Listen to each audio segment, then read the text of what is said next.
Салам достор, назарыңыздарда Аралаш медиа. Бүгүн сиздерге президентти өлтүрдү деп жөн жерден күнөө тагылып, ошонун айынан бир топ кыйынчылыктарга кабылган адам тууралуу кызыктуу тасманы кыскача баяндап бермекчимин. Мага жакты белгисин басып бизге колдоо көрсөтүп койгон болсоңуз, биз тасманы талдоону баштадык.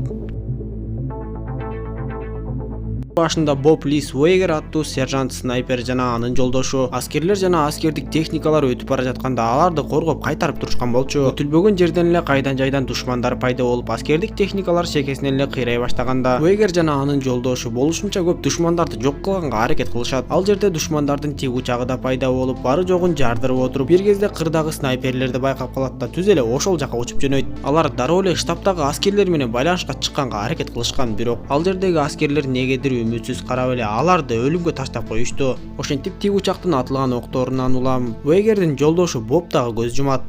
Анда Уэйгер тиг учак менен акырына чейин тирешмекчи болуп, тиг учакты кулатмайынча ордунан жылбай эле аткылай берет. Бир кезде анын огу таамай тийип, тиг учак кулап түшкөнүн көрөбүз. Ушундан кийин 3 жыл убакыт өтүп, Уэйгер өзүнүн ити менен тоодо жашап, убакыт өткөрүп жүргөнүн көрөбүз. Бир күнү эле анын эшигинин алдына полковник Айзек адамдар менен келип калат. Полковник Айзек Уэйгерге жашыруун сырды айтып, АКШнын президентин өлтүрүү үчүн сенин жардамың керек болуп жатат деп, кайсы бир күчтөр бийликти алмаштырганы жатышыптыр. Дегенде эле Уэйгер полковниктин сунушуна макул болбойт. Анда полковник ага жакшылап эскертип, биздин мамлекеттин келечеги сенин колуңда деп айтат. Полковник кеткенден кийин Уэйгер 1,5 чакырым алыстыктагы бутаны атып көрүп, андай аралыктан адамды өлтүрүү мүмкүн деген тыянакка келет. Ошентип ал полковникке макул болот. Бирок ал өзү президентти өлтүрбөйт. Ал болгону кайсыл учурда, кайсыл жерден атуу керек экендигин айтып берет. Анткени мындай алыс аралыктан атууга шамалдын багыты, анын ылдамдыгы, керек болсо абанын температурасы да чоң таасирин берет экен. Ошентип Уэйгер 3 шаарды кыдырып изилдеп отуруп, акыры президентти өлтүрүү Филадельфиядан эң ыңгайлуу болорун түшүндүрөт. Ошентип президент эл алдына чыгып сүйлөй турганда күн жакындап келип калып, полковник Уэйгерге ыраазычылыгын билдирет да, бул иш болуп жатканда ал өз көзү менен карап туруусун суранат. Уэйгер ага макул болуп, ошол жерден мурунку аскер адамы Майкл Сандорду көрөт. Анан да полковник ар кандай кырдаал үчүн деп бир полиция кызматкерин Уэйгердин жанына коет. Президент эл алдына чыгып сүйлөй баштаганда Уэйгер дүрбү салып, акыркы 10 секундтун ичинде президентти өлтүрүү үчүн эң ыңгайлуу убакыт экендигин кабарлайт. Дал ошол учурда жогору жактагы белгисиз снайпер президентти атып өлтүрөт. Ошону менен катар эле жанагы Уэйгердин жанындагы полиция аны тапанчасы менен атып жиберет. Эч нерсеге түшүнбөй калган Уэйгер терезеден ары кулап түшөт да. Полиция болсо аны дагы бир жолу жаралаганга жетишип, бирок Уэйгерге качып кеткенге мүмкүн болот. Ал эми бул учурда полковниктин адамдары жогору жактагы бөлмөнү жыйнап, ал жерге Уэйгердин снайперин коюп коюшат. Уэйгер качып баратып жолдон Ник Мемфис аттуу аскер адамына жолугуп калат. Ал үйрөнчүк болгондуктан Уэйгер аны бат эле куралсыздандырат да. Анын колун кишендеп, мен күнөөлүү эмесмин, мени салып берип кетишти деп айтып эле качып кетип калат. Бир канча полиция унаалары жана тиг учактар Уэйгердин аркасынан түшүшөт. Анда Уэйгер амалдуулук менен унаа жуучу жайга кирип кетет да, ал жерден жараттарын аз да болсо дарылаганга жетишет. Бирок ал жактан чыккандан кийин полиция унаалары Уэйгердин унаасын бат эле курчап калышат. Анда Уэйгер унаасын арттыгүздөй катуу айдап барып сууга түшүп кетет. Полициялар Уэйгердин унаасын бат эле таап чыгышат, бирок ичинде Уэйгер жок. Бул кезде Уэйгер бир кемеге жабышып алып кетип бара жатканын көрөбүз. Бир канча чакырымдан кийин жээкке чыккан Уэйгер дагы бир унааны уурдап айдап кетет. Ал эми аны болсо бүткүл жаңылыктардан көрсөтүшүп, кылмышкер катары айыптап жатышат. Жетекчилик Ник Мемфис кылмышкерди кое берип жибергендиги үчүн аны кайрадан текшерүүдөн өткөрмөкчү болушат. Ошол эле учурда Ник Мемфис Уэйгер айткан сөздөрдү айтып, аны жөн гана күнөөлөп салып берип кетишкендиги жөнүндө айтса, жетекчилик анын сөздөрүн укмаксан болуп эч эле маани беришкен жок. Кечинде Уэйгер таанылып калбоо үчүн дүкөндүн жарыгын өчүрөт да, ал жактан өзүнө керектүү бардык нерсени алып кетет. Андан соң ал ташталган имаратка барат да, дагы да жараттарын даарылай баштайт. Кечинде Ник телефон чалууларга жооп берип отурганда, бир дүкөндүн ээси ага телефон чалып, сыналгыдан көрсөтүп жаткан кылмышкер жаңы эле ал дүкөндөн чыгып кеткендигин кабарлайт. Анда Ник бул жөнүндө дароо эле жетекчиликке айтат.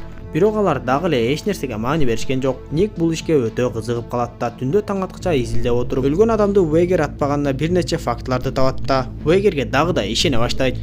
Таң атканда ал жерге анын кесиптеши келип, баягы президентти атуу учурунда Уэйгердин жанында болгон полицияны кечээ түндө атып кетишкендигин айтат. Анда Ник кесиптешине бул чындап эле Уэйгерди күнөөлөө үчүн атайын уюштурулган деп, кылмышкерлер өздөрүнүн куйруктарын тазалап жатышат деп түшүндүрөт. Кийимдерин алмаштырган Уэйгер бир канча саат жол жүрүп Кентукки штатына жетип келет. Ал Сара Фен аттуу кыздын үйүн таап келип, мени эмне кылсаң ошо кыл, бирок менин башка бара турган жерим жок деп айтат. Уэйгер Сара менен анын баягы жолдошу Дони өлгөндөн бери сүйлөшө элек болчу. Эми Сара айласыздан Уэйгерди үйүнө киргизип, Ошол жерден Уэйгер снайпер президентти атпай эле анын жанындагы дагы бир улуу даражалуу адамды атып өлтүргөнүн билип калат. Ошентип Уэйгер денесиндеги окторду чыгарып дарылана баштады. Ник болсо айланадагы бир топ имараттарды кыдырып, президентти кайсыл имараттан атыш мүмкүн деп изилдеп жүрөт. Бир кезде ал дагы бир илинчек таап алат да интернеттен карап эле дистанциондук түрдө аралыктан башкарыла турган снайпер мылтыктар бар экенин билет. Ошентип болгон жагдайды уккан Сара Уэйгерге жардам бермекчи болуп, ал Уэйгердин айтуусу боюнча бир канча далилдерди Никке алып барып берет.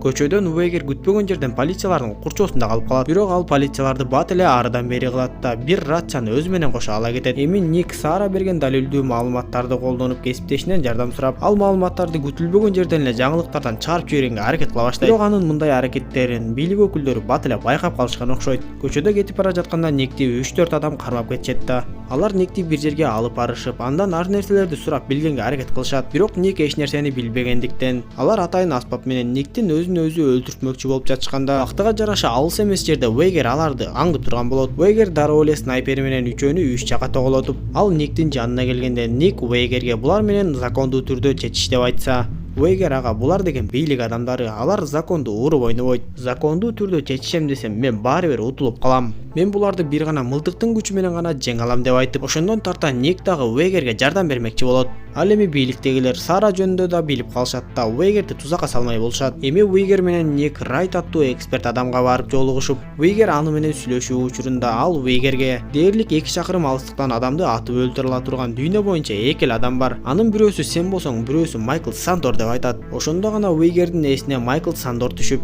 чындыкты билсе ошол билет деп эле ошол адамды издей баштайт. Полковник сенатор Чарльз менен жолугушууга барып, бул снайпер Уэйгердин ишин эртерээк бүтүрүү жөнүндө сүйлөшүп жатышат. Түн ичинде Саранын үйүнө 2 адам кирип келип, анын бирөөсүн Сара өлтүргөнгө жетишсе, экинчиси Сараны туткундап алат. Уэйгер менен Ник изилдеп отурушуп, Майкл Сандор өзүнүн 4 кароолчусу менен токойдо экенин билишет. Уэйгер биз баары бир курчоодо калабыз деп шектенип, бир топ жарылуучу заттарды даярдашып, өздөрү да катуу даярданышат. Ошентип алар үйгө жакындап келишип, Ник алыстан снайпер менен баардыгын айтып турса, Уэйгер 4 кароолчуну чекеден жайлап эле ар кайсы жерге бомбаларды таштап кете берет. Акыры Уэйгер Майкл Сандорго жетип, бир гана чындыкты айтуусун талап кылат. Анда Майкл баардыгын ачык айта баштап, булар башынан эле президентти эмес, анын жанындагы Эфиопия башчысын атып өлтүрүшмөк. Анткени булар Эфиопиянын кайсы бир айылынан нефть түтүгүн өткөрүп кетмекчи болушуп, ошол нерсенин айынан ал жактагы көп адамдарды өлтүрүп талкалап салышкан. Кыскасы мунун баары ошол нефти үчүн болгон деп түшүндүрүп, анан да бул ишке бир топ өлкөнүн таасирдүү адамдары аралашкандыгын айтат. Анан да эми алар Сараны кармап алышкандыгын эскертип, бул кезде Ник үйдү жер жайнаган аскерлер курчап келе жаткандыгын Уэйгерге кабарлайт. Ал эми Майкл болсо, мен өз милдетимди аткардым деп эле өзүн өзү атып алат. Аскерлер жакындап келгенде Уэйгер аларды чекеден жайлай баштайт. Бул кезде Ник дагы жакындап келип, бомбалардын баардыгын жардыра баштаган эле. Кайрадан эле ал жерге тиг учак жетип келип, Уэйгер болсо күйүүчү май куюлган идишти так маалында атып, ал тиг учакты да кулатып түшүрдү.